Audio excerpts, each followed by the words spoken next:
આજે દેશભરમાં મહાશિવરાત્રિની ઉજવણી કરવામાં આવી રહી છે, ત્યારે સૌ કોઈ પોતાની આસ્થા મુજબ મહાશિવરાત્રિની ઉજવણી કરતા નજરે પડી રહ્યા છે। નવસારીના સદલાવ ગામે રહેતા હેમંત પટેલ નામના શિવભક્તની અનોખી શિવભક્તિ જોવા મળી છે।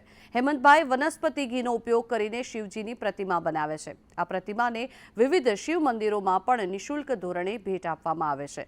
મંદિરોમાં આ પ્રતિમાની સ્થાપના પણ કરવામાં આવે છે અને દર્શન માટે આવતા ભાવિકો આ મનમોહક પ્રતિમાના દર્શન કરે છે। નાનકડા ગામમાં રહેતા આ શિવભક્ત છેલ્લા 20 વર્ષથી ઘીનો ઉપયોગ કરી શિવજીની પ્રતિમા બનાવે છે। આ વર્ષે હેમંતભાઈએ 1 ટન ઘીનો ઉપયોગ કરી લગભગ 21 જેટલી શિવજીની પ્રતિમા બનાવી છે અને 25 ઘીના કમળ અને 17 શિવજીના મુખારવિંદ બનાવ્યા છે। ઘીમાંથી બનેલી પ્રતિમામાં રંગ પૂરવામાં આવે છે ત્યારે તે મનમોહક બની જાય છે। હવે તો આસપાસના ગામોના લોકો પણ હેમંતભાઈ પાસે શિવજીની પ્રતિમા બનાવવા માટે આવે છે।